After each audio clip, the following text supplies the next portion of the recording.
തദ്ദേശ തെരഞ്ഞെടുപ്പിലെ സിപിഎമ്മിന്റെ കനത്ത തോൽവിക്ക് പിന്നാലെ തമ്മിൽ പഴിച്ച നേതാക്കൾ. മുൻ മേയർ ആര്യ രാജേന്ദ്രന്റെ അഹങ്കാരവും ശബരിമല സ്വർണ്ണ കവർച്ചയുമാണ് തിരിച്ചടിക്ക് പിന്നിലെന്ന് തിരുവനന്തപുരം ജില്ലാ കമ്മിറ്റി യോഗത്തിൽ വിമർശനം. മുൻ മേയർ വി കെ പ്രശാന്ത് അടക്കമുള്ളവർ ആര്യ രാജേന്ദ്രനെ വിമർശിച്ച് രംഗത്തെത്തി. ജില്ലാ കമ്മിറ്റിക്ക് നാഥനില്ലെന്നും ജില്ലയിൽ വിഭാഗീയത ആളിക്കത്തുന്നുവെന്നും അംഗങ്ങൾ തുറന്നടിച്ചു. സംസ്ഥാന സെക്രട്ടറിയുടെ സാന്നിധ്യത്തിലായിരുന്നു നേതാക്കൾ പൊട്ടിത്തെറിച്ചത്. ദിസ്ന സുരേഷ് ചേരുന്നു. ദിസ്ന, തദ്ദേശ തെരഞ്ഞെടുപ്പിൽ കനത്ത തോൽവിയാണ് സിപിഎമ്മിന് ഏറ്റുവാങ്ങേണ്ടി വന്നത്. പല വോട്ടുകളുടെയും ഒക്കെ കണക്കുകൾ നിരത്തി ആദ്യമൊക്കെ ന്യായീകരിച്ചെങ്കിലും എന്താണ് യഥാർത്ഥ വസ്തുത എന്നുള്ളത് കമ്മിറ്റി യോഗങ്ങളിലൊക്കെ വിലയിരുത്തിയതാണ്. അതിൽ ഉയർന്നു വന്ന അതിശക്തമായ ആരോപണങ്ങൾ എന്തൊക്കെയായിരുന്നു? മേയർ ആര്യ രാജേന്ദ്രന്റെ അഹങ്കാരവും ധാർഷ്ട്യവും അതിൽ ചർച്ച ചെയ്യുകയുണ്ടായി, വിഭാഗീയത ചർച്ച ചെയ്യുകയുണ്ടായി. എന്തായാലും ഇതെല്ലാം തുറന്നു പറയുന്ന ഒരു സാഹചര്യത്തിലേക്ക് തന്നെയാണോ ഇപ്പോൾ നിലവിലെത്തിച്ചേർന്നിരിക്കുന്നത്?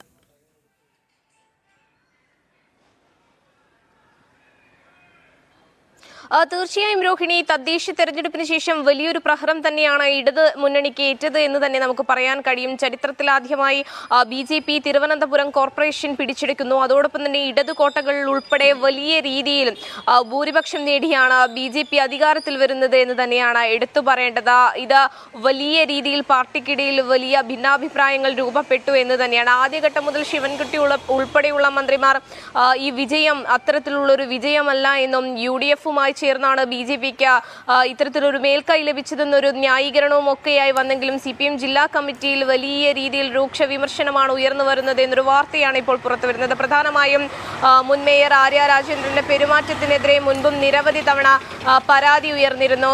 മുൻ കൗൺസിലറായിരുന്ന ഗായത്രി ബാബു തന്നെ ഈ തിരുവനന്തപുരം കോർപ്പറേഷനിലെ പരാജയത്തിന് ശേഷം ഇത്തരത്തിൽ ഫേസ്ബുക്ക് പോസ്റ്റ് ഇട്ടതും പിന്നീട് പാർട്ടിയുടെ നിർബന്ധത്തിന് വഴങ്ങിയ ഫേസ്ബുക്ക് പോസ്റ്റ് പിൻവലിച്ചതൊക്കെ തന്നെയും നമ്മൾ കണ്ടിരുന്നു. പിന്നീട് ശിവൻകുട്ടി ഉൾപ്പെടെയുള്ളവരുടെ പ്രതികരണത്തിൽ നടപടി ഉണ്ടാകുമെന്നുള്ള കാര്യമൊക്കെ നമ്മൾ കണ്ടതാണ്. അത്തരത്തിൽ ആര്യ രാജേന്ദ്രന്റെ പെരുമാറ്റം വലിയ രീതിയിൽ പാർട്ടിക്ക് ദോഷമായി എന്നൊരു കാര്യം തന്നെയാണ് മനസ്സിലാക്കാൻ സാധിക്കുന്നത്. മുൻ മേയർ പ്രശാന്ത് ഉൾപ്പെടെയുള്ള ആളുകൾ രൂക്ഷ വിമർശനം നടത്തി എന്ന് തന്നെയാണ് അറിയാൻ സാധിക്കുന്നത്. അതോടൊപ്പം തന്നെ രോഹിണി, ഏറ്റവും എടുത്തു പറയേണ്ടത് സ്വർണ്ണ കവർച്ചയുമായി ബന്ധപ്പെട്ട പാർട്ടിക്ക് വലിയ രീതിയിൽ തിരിച്ചടി നേരിട്ടു എന്നൊരു വിലയിരുത്തൽ കൂടിയുണ്ട്.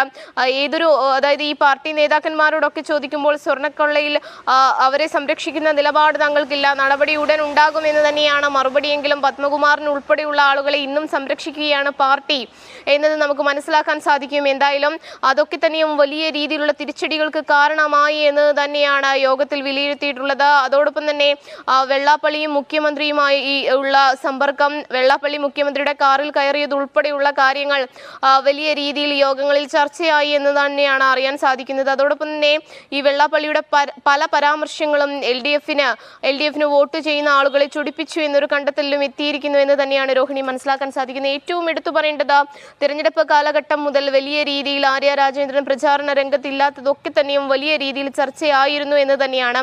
എന്തായാലും ആര്യ രാജേന്ദ്രനെതിരെ രൂക്ഷ വിമർശനവുമായി ഇപ്പോൾ നേതാക്കന്മാർ തന്നെ ജില്ലാ കമ്മിറ്റിയിൽ രംഗത്ത് വരുന്ന ഒരു സാഹചര്യമാണ് നിലവിലുള്ളത്. വരും ദിവസങ്ങളിലും കൂടുതൽ പ്രതികരണങ്ങൾ ഉണ്ടാവുമെന്ന് തന്നെയാണ് നമുക്ക് മനസ്സിലാക്കാൻ സാധിക്കുന്നത്. രോഹിണി, ശരി ദിസ്ന, ഏതായാലും തദ്ദേശ തെരഞ്ഞെടുപ്പിലെ കനത്ത തോൽവിക്ക് പിന്നാലെ CPM-ലെ നേതാക്കൾ തമ്മിൽ പഴിചാരുന്ന ഒരു പ്രവണത തന്നെയാണ് കണ്ടുവരുന്നത്. അതിൽ മുൻ മേയർ ആര്യ രാജേന്ദ്രന്റെ അഹങ്കാരവും ധാർഷ്ട്യവും ഒക്കെ വിഷയമായി. സ്വർണ്ണ കവർച്ചയും വലിയ രീതിയിൽ പ്രതികൂലമായി ബാധിച്ചു എന്നുള്ള വിലയിരുത്തലുകളൊക്കെ ജില്ലാ കമ്മിറ്റിയിൽ ഉയർന്നു എന്ന് തന്നെയാണ് മനസ്സിലാക്കേണ്ടത്. ദിസ്ന സുരേഷാണ് വിശദമായ വിവരങ്ങൾ നൽകിയത്.